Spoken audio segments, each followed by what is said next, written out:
درود. میخوایم با هم ببینیم امروز چه تفاوتی بین شارژر اصلی و شارژر فیک آیفونه و چه تفاوت قیمتی با هم داره و چرا اصلا اینقدر تفاوت قیمتی باید باشه. یه شارژر دیگه بریم داشته باشیم. خب همونطور که مشاهده میکنیم ما اینجا یه شارژر اصل 20 وات آیفونی داریم که الان روی متنایی که نوشته شده دقیقا معلومه که اصلیه و یه شایعی شده که میگن دفترچه آیفون اصلی آتیش نمیگیره و خاموش میشه. حالا یا شایعه یا چیزی، فعلا واقعیت بود و نمیگرفت و خاموش میشد. تا فندک خاموش میکردی خاموش میشد. خب بریم برای باز کردنش ببینیم چی داخل این شارژره که اینقدر گرونه. الان تقریبا از 1,700-800 هست تا 2.5-3 تومن دیگه دارن میفروشن دیگه. هر کسی هر جور بتونه میفروشه. ببینیم چی داخلشه.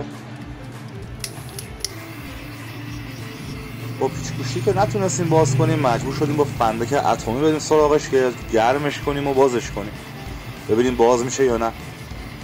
واقعا سگ جونه.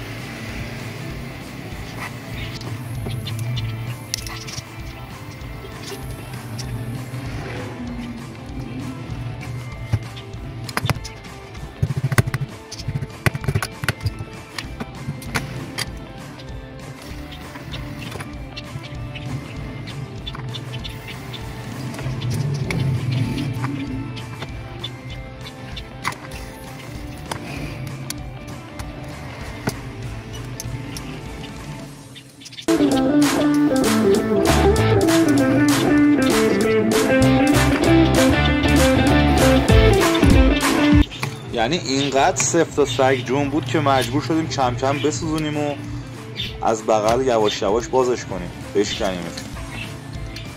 یه با قفل زدیم تو سرش، با دوپه آتیش گرفتیم. اصلا نمیشه، خیلی سفته.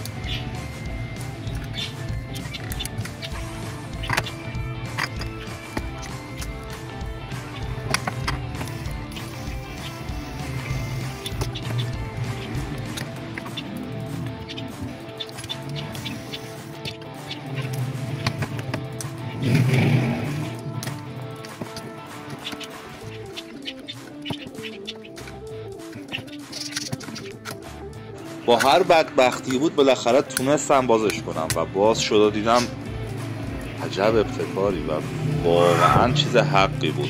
قشنگ اصل شرکت بودن داشت ازش میبالید، کیفیت جنس داشت ازش میبالید.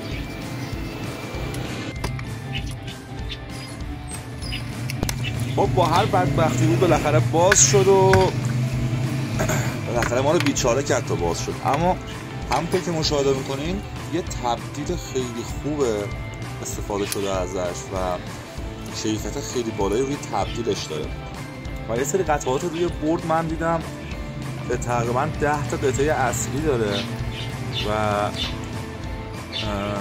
تقریبا از خازنهای الکترونیکی شروع میشه و تقریبا دوم میشه آیسی کنترل کابلش که تنظیم ولتاژ گرمش داره. سومی ترانزیستوراشه، سلفاشه، دیودای پر مصرفشه یا دیودای فست شارژش. یه سری مقاومت ها پشت برده که وظیفه اونا تقسیم کردن و محدود کردن ولتاژ و جریان برقه. این طرفش ترانسفورم داریم و یه سری سوئیچ داریم که معمولا وظیفه اصلیش اینه که آقا 220 به 5 ولت تبدیل کنم. خب از اونجا که من کپی آیفون نداشتم و نمیارم، میریم سراغ یه کپی سامسونگ. شارژر کپی سامسونگ میاریم و ببینیم این چی داخلشه و چجوری باز میشه. ما اصلا اگه بخوایم وزنی هم حساب کنیم این اصلا جز به جای حساب نمیشه و همونطور که میبینی اصلا اجازه نداره پیشگوشتی بغلش رد بشه که اصلا ما بخوایم زوری بزنیم که این باز بشه و با کوچکترین اشاره باز شده اومد بیرون و اصلا جنس بورد با اون جنس معلومه که مثلا انگار بچه ابتدایی این بورد رو ساخته. این همون شارژری که میری از توی مترو میخری 100,000 تومان و میگه اصل سامسونگ 100,000 تومان، میزنی به گوشیت و گوشی نابود میکنی. خب من از قبل اینجا 2 تا بورد های کپی و اصل مشابه اصل سامسونگ داشتم و باز کرده بودم. یه 25 واته و بدون تقریبا 10 وات. و همونطور که میگم الان این 25 وات های کپیه و وزنش با وزن اصلی تقریبا یکیه. چجوری یکیه؟ با این فلزی که الان نشون دادم وزن رو یکی میکنن و فکر میکنن خیلی زرنگن و اگه جایی دیدی رو وزن داره بهت میفروشه بدون طرف کلاهبرداره. خب دیگه ارزی نیست و ادامه کلیپ همش آتش بازی و خالی کردن هرس.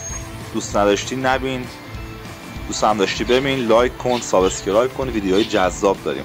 فقط یه نصیحت بهت بکنم دوست من، شارژر فیک نخر عزیزم، به گوشیت آسیب میزنی. توی این اقتصاد حیفه.